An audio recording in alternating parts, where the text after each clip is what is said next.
Hello and welcome to the tutorial video on how to restore a triang locomotive.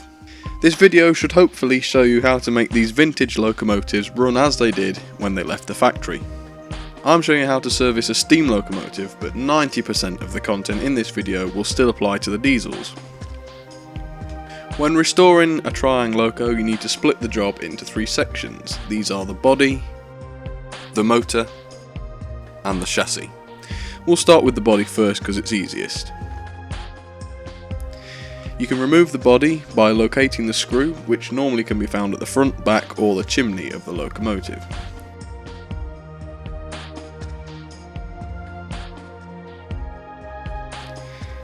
Even a damaged body can look more presentable if it's properly cleaned, and I like to use warm water with a drop of soap, which acts as a detergent.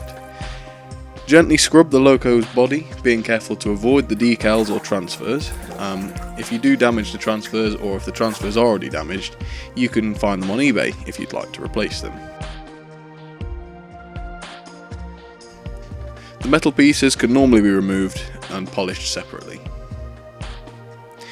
Always make sure the body is truly dry before replacing it on the chassis. Now we'll look at servicing the motor. The motor can be removed by removing the screw at the rear of the unit and releasing the brushes along with the brush contact. Always be careful not to bend any of these pieces.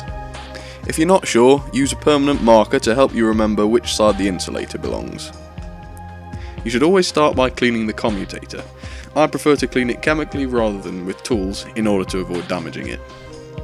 I'm using nail polish remover, but you can use anything you like, but avoid WD-40 since it produces unnecessary grease.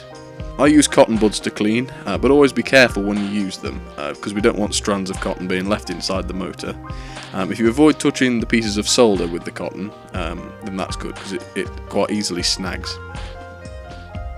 Once the commutator is clean, use a sharp object like a needle to scrape out the gaps between the commutator plates. Removing this dirt prevents conductivity between each plate. Before replacing the brushes, you need to do three things. Clean the contact area of the brushes. I use a flat screwdriver and it maximises conductivity. The contact areas are the areas where the brush touches the spring. I also use a file to clean the brush spring since it helps the electricity to pass to the brushes.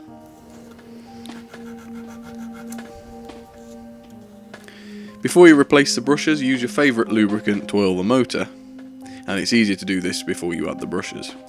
So you need to add 1 to 2 drops on each side of the little sponges that are on the XO4 motors, and if there aren't any sponges there, you just add drops to the bearing, but you should always add a drop to the bearing anyway.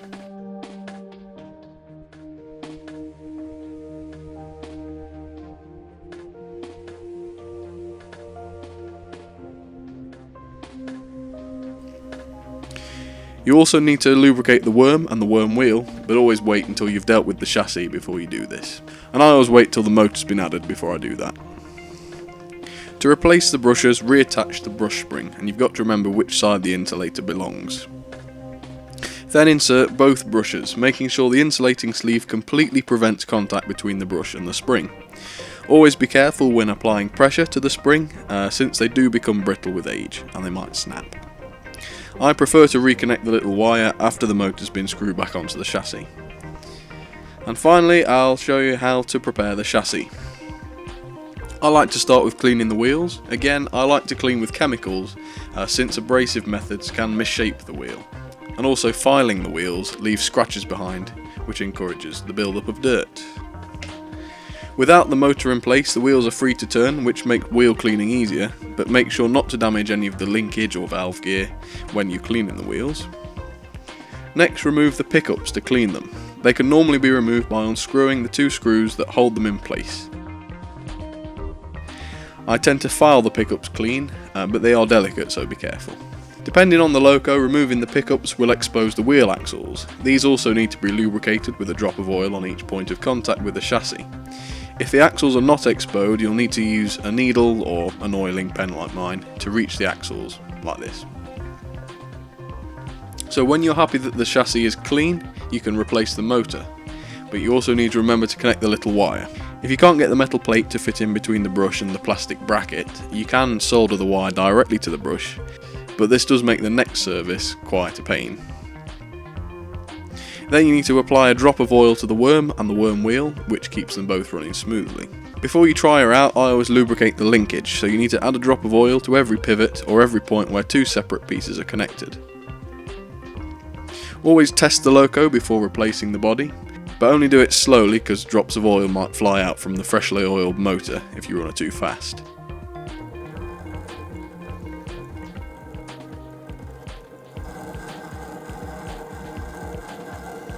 Lastly, replace the body and run the locomotive for about 10 minutes in each direction at a medium speed to ensure there are no problems. And I like to repeat this process every 6 months for each locomotive. Anyway guys, I hope that helped. If you've got any questions, please let me know in the comments, but for now, thank you very much for watching, and I'll catch you soon guys.